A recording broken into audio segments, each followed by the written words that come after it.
Hi and welcome to Sage's Retreat. We're back again this week with our Tiermaker video that we mentioned the other week, where we're having a look at the best-selling 16-bit games ever. We're going to tell you a tiny little bit about the game, not too much information, but we're going to put them in order of how important and relevant we think that they are today. And then we're going to share the Tiermaker with you guys, and we want you to do the same. So, top of that, let's just jump in. As you know, I'm Lee, and we've got Nathan here as well. Hi, Nathan. Hello. Hello. So we've actually just come off recording yesterday's episode. So we are dressed the same. It's because we wear the same clothes all the time. Let's just jump into it. Sonic & Knuckles, 1994, developed by Sega, featuring Knuckles the Echidna. Echidna? What is it? Echidna. How do you remember? Did you play it? And how important is it right now? And where is it sitting on there? I played it, and Knuckles is actually my favourite Sonic character. Fair enough. I'm a big Tails fan. I won't lie. I do think the second. Yeah, I did. I liked Tails until Knuckles came along. I've never been a big fan of Sonic. I've been on his own. I've always preferred Knuckles. But I do think number 2 is better than this one. That's right. So I think we could probably put him very comfortably on B. Because obviously it's not massively important. I think that's some of the best box art. That reminds me of being a child so much. That box art, Sonic and Knuckles. Yeah, it's simple, isn't it? The outlines and the title. It's they kind of nailed it, didn't they? So the next on our list, Super Mario World, developed by Nintendo for the SNES, came out in 1990, and he also introduced Yoshi. I had this conversation with one of my daughters. Yoshi. I always say Yoshi, but I think I say Yoshi, and I say Yoshi, and I get told it's Yoshi. But I'm just going to stick with it because I'm older than them, and they can't tell me what to do. How important do you think Super Mario World was and is now in terms of its relevance? I know where I'm going. I didn't play this when it originally came out, and I played it on the Game Boy Advanced or the SP. I think it was the Advanced, like the remake. Well, it weren't even a remake, really. It was just a port over, weren't it? And I really enjoyed it. I know some people enjoyed it a lot, but I was like a teenager when I played this, like a late teenager, I think. So it's not as important, but it's still a very good game. I would say it's definitely not a D for me. It's 100% not a D. And you know what? I'm just going to say, I think impact-wise, playing Super Mario World was, like, for kids that were like our age when we were younger, I think it was it massively altering in terms of platformers? Maybe not. I want to sit it on A for the moment, if you don't mind, because I do think it's a solid game, and I think that you can still pick it up now and play it, more so obviously than I feel like Sonic and Knuckles. Yeah. Are you okay with me reading these, and then you can? Do you mind if I go through? Do you want to go? Yeah. We didn't organise this previously. Super Mario Kart, developed by Nintendo for SNES. Play your favourite character and featuring power-ups and utter frustration. Go for it.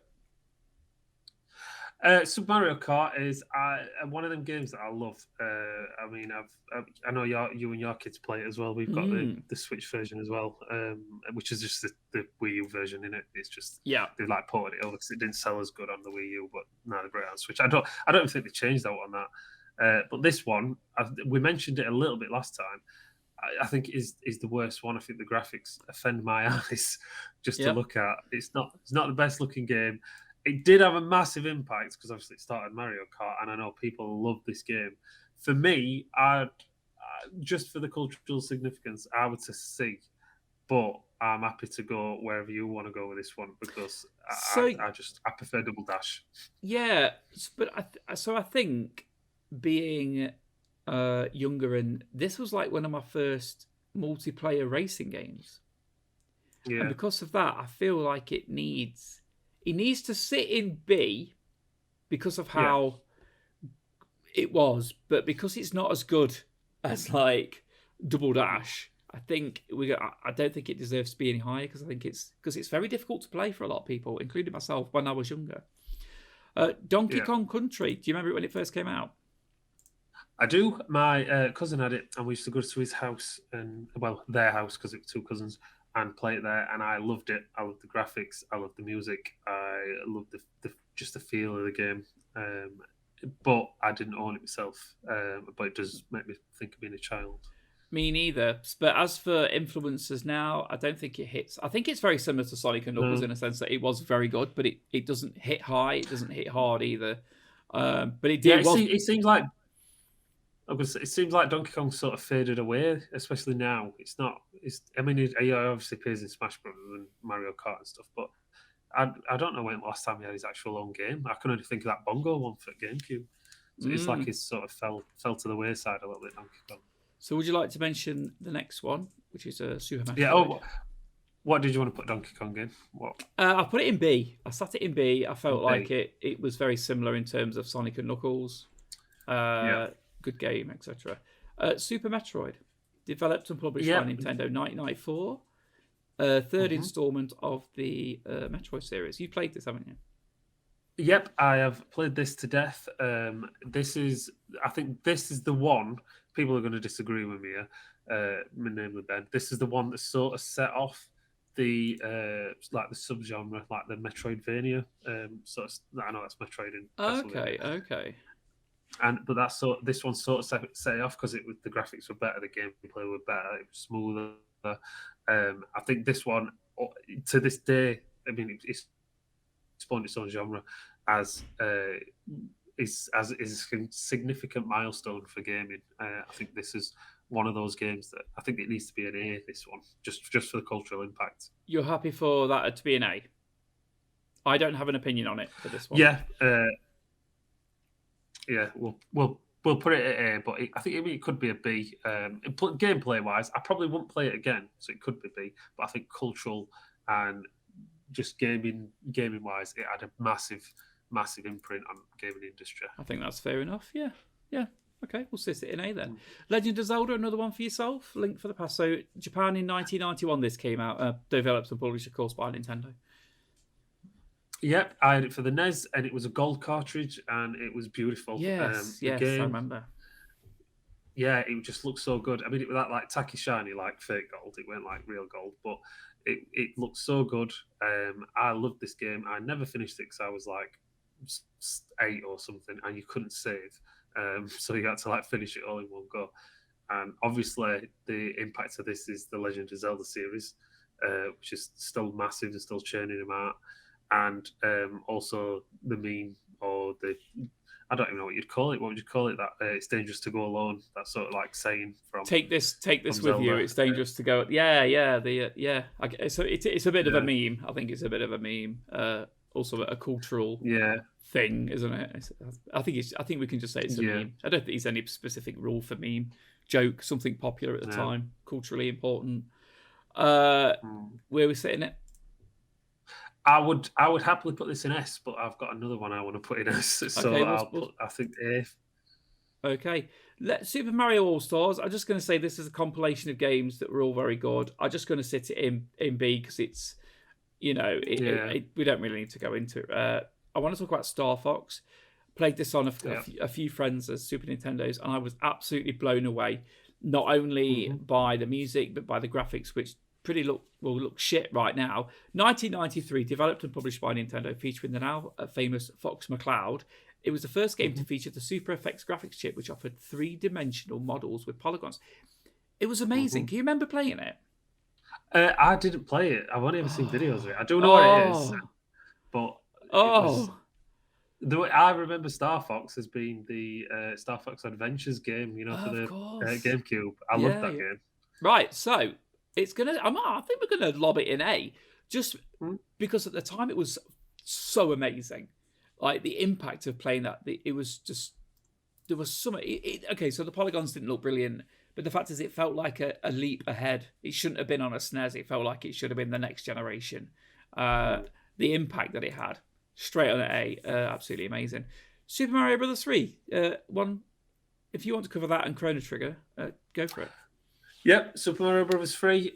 This is a really, really good Mario. I love this Mario. It's one of the funniest ones. I don't know if it's as good as Mario World, so I'd be happy to put in a B if you're okay with that one. I'm fine. Yeah. So not as good as Mario, but I do know that it's supposed to be one of the best, isn't it? Yeah, I'm not. Yeah, there's no disputing it's really good. I think maybe because I had more experience with Super Mario World, just for me, I think I prefer that one to Super Mario Brothers 3. But if people want to disagree with me, you've got to write in comments and tell us. Yeah. Next one, I know this is going to make loads of people happy, is Chrono Trigger, which is 1995 role-playing game, and it was published by Square, which is of Final Fantasy fame. And it was originally released for the NES, and it was the first game in the Chrono series. I know there's Chrono Cross, which came out after. I didn't play this on the NES. I played this on the PlayStation, and it got like a graphical uphaul. It added anime-style FMVs in between, and it is literally one of the best games ever made. It's some tout it as the best RPG that you can play. It's on par with Final Fantasy VII, but Final Fantasy VII edges it out for me. Obviously, Final Fantasy VII is not on this list, so I'm choosing this as my S. Okay. Because it is undisputed the best game of that era for like the NES one for RPGs. Fair enough. I wasn't sure what yours was going to be, but Chrono Trigger. It's got to be. I'll be letting too many people down if I don't pick it as S. Street Fighter 2. In fact, we're going to talk about Street Fighter 2 and Street Fighter Turbo at the same time. We might as well. Yeah. Street Fighter 2, a competitive fighting game developed by Capcom, originally released for arcades, but obviously it came out on both Super Nintendo and Street Fighter came out on Mega Drive as well. It was the second installment to the Street Fighter series, because although it's called Street Fighter 2, people forget that there was an actual Street Fighter game, but it was shocking. Street Fighter 2 was like the Terminator 2 to Terminator. Similar, but so much better. It's released in 1987. Street Fighter 2 was significantly the best fighting game when it came out. You all had your favourite characters. They had 3 or 4 moves that were easy to do. It played well, looked good, sounded fantastic.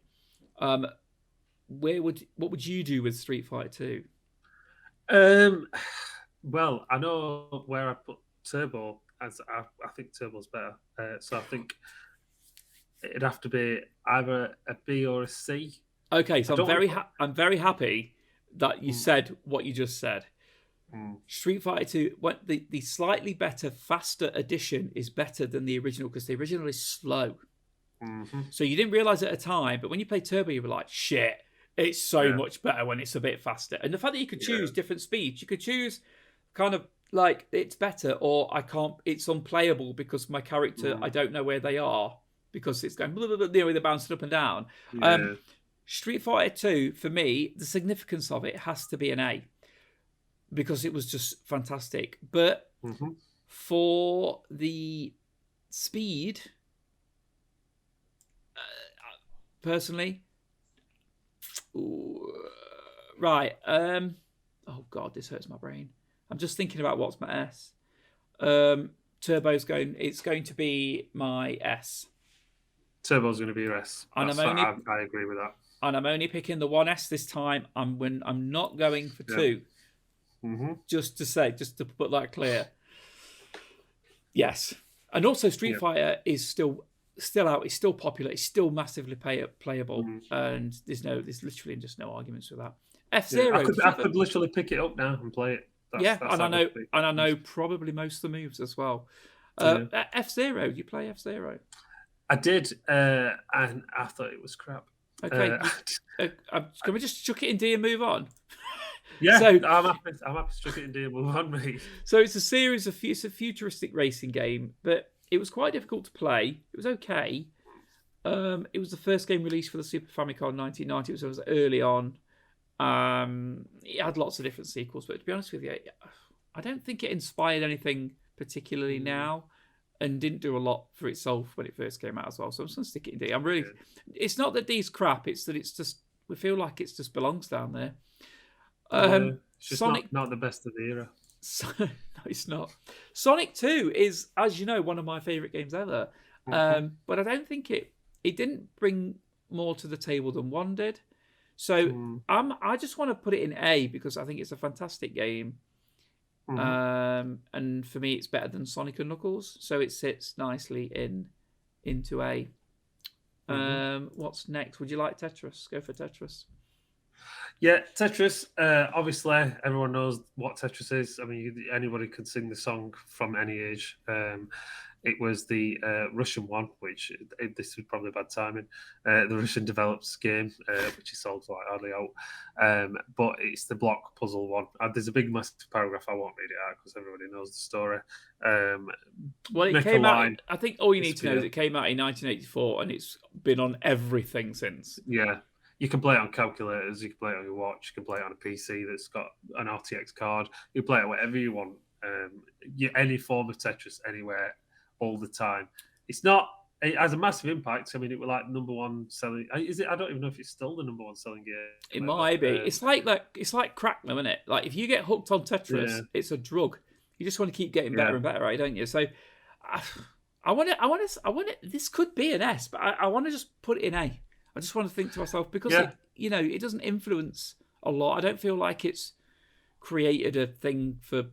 I mean, I know there's like Bejeweled and what's that other one? That one was really popular. I can't remember. I tried to avoid it. Candy Crush and stuff like that. I think that's all the same thing. But I kind of missed out on them. Final Fantasy, all yours, that one? Yep. Obviously, I'm a massive Final Fantasy fan. People are going to kick me for this one. I've never finished this one. I know they did a remake that recently came out, sort of freshened up the graphics and everything. I've got fond memories of this one, but I played it after the fact. I didn't play it in 1994 when it came out. I'm going to paraphrase what we've got here from what I remember. It's basically like a sort of steampunk-esque, these big robot mechs that you walk around in. There's lots of character development. This is why people love it. There's lots of different characters you get. I think some of them can die in it. I can't remember because I didn't get that far. I know spoilers, but someone dies, one of your characters in Final Fantasy VII, and that's gut-wrenchingly bad. I'm sure they're doing 6 as well. Some people tout 6 is better than 7, but I think 7's better than 6. The cultural impact that it's had, I mean, obviously it spawned all the other ones. I know it's not been doing the best as it can be. You say that. I think it's just a case of it did well, so we had another. Yeah, I mean, they call it Final Fantasy because it was supposed to be the last game of this game developer, the first one.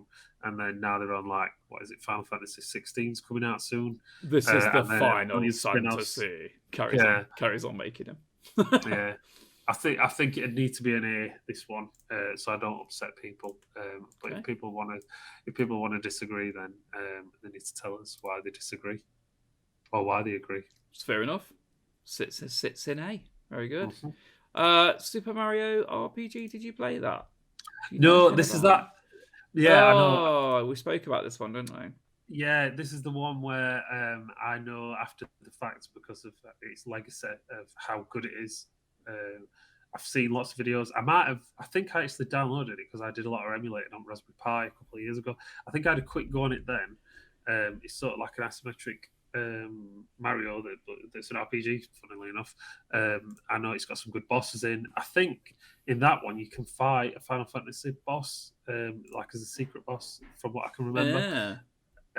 Culturally, I mean, when was the last time you saw a Super Mario RPG? I think this is the thing with this game. It didn't go anywhere, did it? No, I mean, you've got Paper Mario now, which is, or that Wooly one. I think they sort of branch off from it, but not directly in the same way. I mean, for me, it could go in a C, but I think that'll piss so many people off. So I think it'd have to be a B. I think it can sit in a D. I think it can sit happily in a D. Because we don't currently have lots of our Super Mario RPGs. I can't remember the last time I read about it, heard about it, other than doing research for this. It might have been massively selling at the time, but where is it now? It's nowhere. A bit like F-Zero. Fuck it. Put it in D. Let's upset some people. Let's see what happens from that. It's having a D. It's having the D. Right. Last game. So this is interesting because I love Mortal Kombat as a I love Mortal Kombat more than Street Fighter. I played it more when I was younger. I play it more. We've got it now. I play it more now. If I don't like the current one, 11, I think 10 was better, to be honest with you. I think it looked better, played better. Characters just seemed, it was just better. Like, just so much better. Also, it had Alien in it. And other things like that. Film-related stuff. Leatherface. But does Mortal Kombat 2 take out does it take out Street Fighter 2 Turbo? That's what my brain was farting over earlier. I don't think it does, but I do think it sits very happily.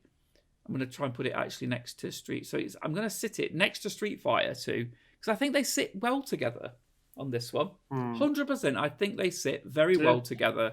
I can't put it in a B. I refuse to put it in S because Turbo's there. And that there is our list. Chrono Trigger, Street Fighter 2 Turbo have taken the top. Mario World. I mean, there are obviously some very good Mario Worlds out there. If this was Super Mario Galaxy, that's an S. Easy, amazing game.